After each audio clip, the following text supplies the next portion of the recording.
What would your life look like if fear wasn't holding you back? I'm Greg Swanson, and welcome to the Warrior Mind Podcast, number 723, Overcoming Fear, the Warrior's Path to Confidence.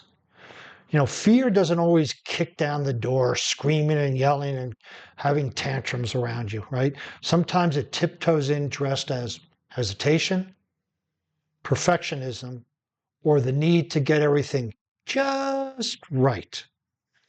It whispers in your ear, what if you fail? What will they think? Maybe you're just not ready. And before you know it, you're paralyzed, stuck in a mental chokehold you can't explain. So let's take a look at understanding the nature of fear. Fear is a primal survival mechanism. It's not a modern guide. We've had this in us for as long as man has existed. Most fear today, though, is psychological, not physical, where way long time ago, a lot of that fear was physical. But now it's psychological, but we still treat it emotionally as physical. Self-doubt is fear in disguise, right? When we have self-doubt, we're afraid of something. Well, I don't know if I'm going to be able to do it. Well, that's fear in disguise, right? Our fight or flight brain is that sympathetic, parasympathetic, right? The sympathetic is the fight or flight. The parasympathetic is the rest and digest. When we are constantly on this fight or flight or are sympathetic with fear based on non-physical involvement, we shut down parts of our brain that have resources for us to use because the blood is circulating according to our fear, our fight or flight. So have you ever been in a crowd and you knew somebody, you met them last week, 2 weeks ago, or her, and they come up to you and go, "Hey, how you doing, John?" And you go, "Oh, just great, thank you," because you can't remember their name. Well, that's fear, in a sense, taking over because, oh, what's his name? What's his name? And then when the person leaves and you calm down, oh, that was Joe. Have you ever had that? That's in effect what can happen when we're under this constant fear, is it takes away the resources we have to think critically. So how fear sabotages confidence, right? Fear creates hesitation, which becomes a habit. We automatically hesitate. We don't know why, but in reality, fear was the first domino to fall, right? Fear, then hesitation, becomes a habit. And we keep repeating this over and over again, right? The inner critic, your ego, feeds on uncertainty and perfectionism. They're both the two sides of the same coin, right? It feeds on it. Oh, it's going to tell you you're uncertain. Oh, it's not done yet. You have to get some more done. You have to get it just right. That painting doesn't look good. You need to put a little bit more yellow there. That video isn't done. This isn't done. That whatever, right? That's the inner critic. It just feeds on all this uncertainty and perfectionism. But it's all based with fear, right? This is how fear sabotages us. And without action, confidence can't grow, right? If we want to do something and we don't take action, we're not going to be confident in what we are doing because we don't have any success to draw upon. And so it's kind of like a lion in a cage, right? It's powerful but restrained, right? Our mind, ourselves, we're powerful, but we are actually the cage that's holding us in as well. We know what we can do. We know we want to get things done. We have this. We believe in ourselves, or so we say, but then we build this cage around ourselves with the ego about this perfectionism, and it's not time yet, I need to learn more, I'm too young, I'm too old, blah, blah, blah, blah, whatever BS you come up with, right? So here's some tools for overcoming fear. Breath work to calm the nerves. So when you're involved in a situation, it may be giving a presentation, public speaking, going up and talking to a stranger, right? Our breath gets very shallow, our hands get sweaty, all sorts of things happen when our sympathetic nervous system kicks in. But just to do some deep breath, right? I've gone through breath work before in this, box breathing, 4 in, hold it for 4, 4 out, hold it for 4, 7, 11, in for 7, out for 11. Whatever that is, that breathing can help you. And here's a little bonus also. If you use your peripheral vision, meaning look straight ahead, but notice the sides, what's on the side of you, that will also help you calm down. Because when we get nervous and fearful, we get mono vision. We look straight ahead. We don't see the things around us. So when you can look straight ahead, because people can't tell when you're using peripheral, but you look straight ahead and you notice what's to the left of you, what's to the right of you. That's using your peripheral vision, and you'll start to calm down as well. You can do some anchoring confidence using NLP techniques, and there's so many of them. It's the ring of power is one great one. There's so many of them. When I work with my clients, I work with them specifically on some of these NLP techniques, and you can find them on YouTube. Look up anchoring techniques with NLP, and you'll have them fine. But those are things that we can put in our toolkit so that when fear does start to percolate, we can shut it off immediately.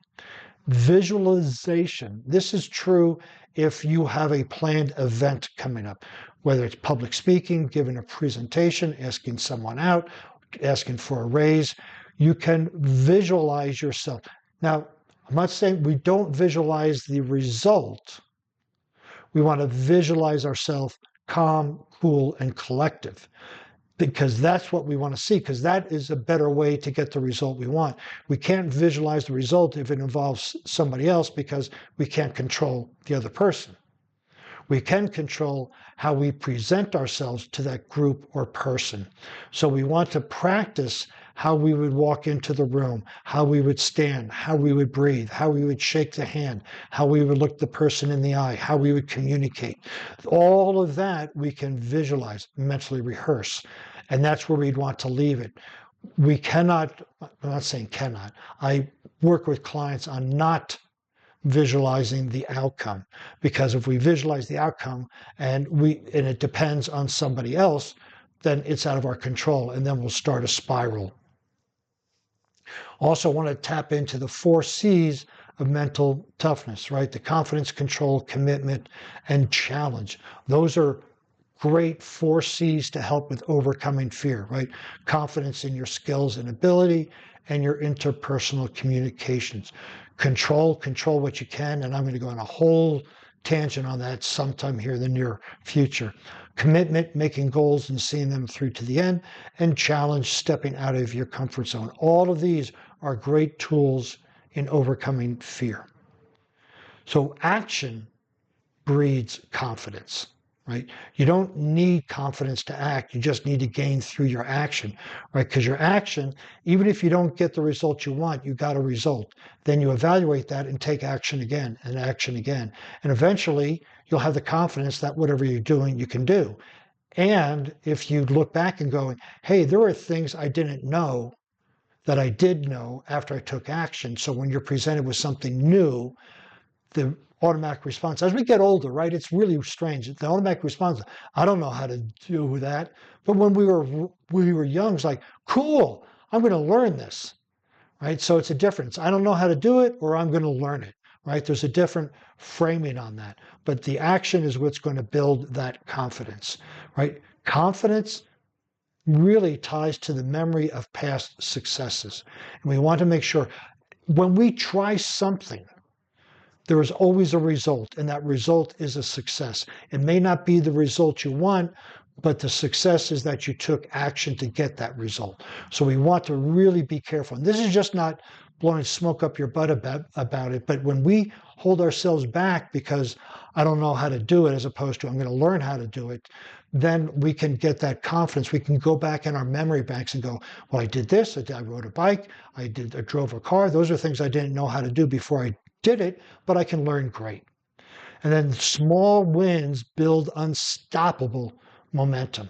We have to acknowledge it. It's not that it's only this, it's only that. It's, I did this, I did that. And then we start to time together, that old expression, inch by inch, anything's a cinch. That's what we want to do here, is take those small wins and build unstoppable momentum. An action versus confidence feedback loop, right? So we challenge ourselves. Oh, well, we get fearful. We take action.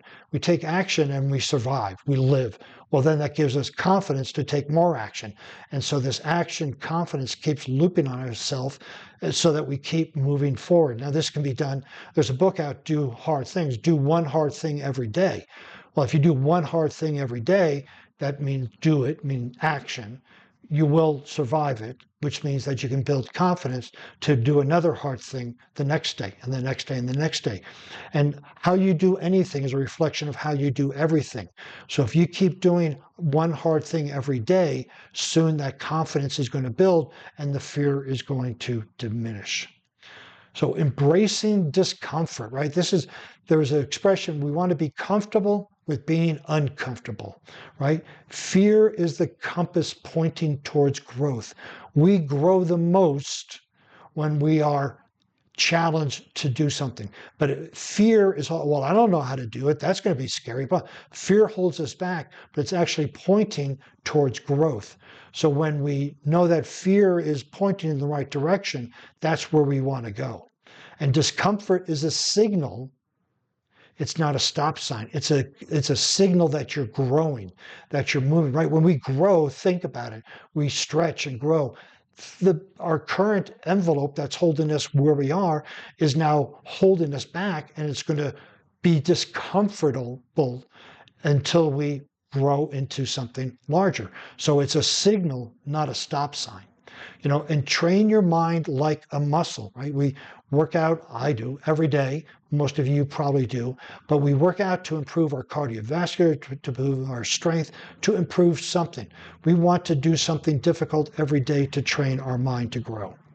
And one of the biggest ones for me was when I was on Mount Rainier and was caught in an avalanche. That was one, to prepare for that climb was extremely discomforting, having to do so much cardio. And then the event itself, climbing up, was also challenging.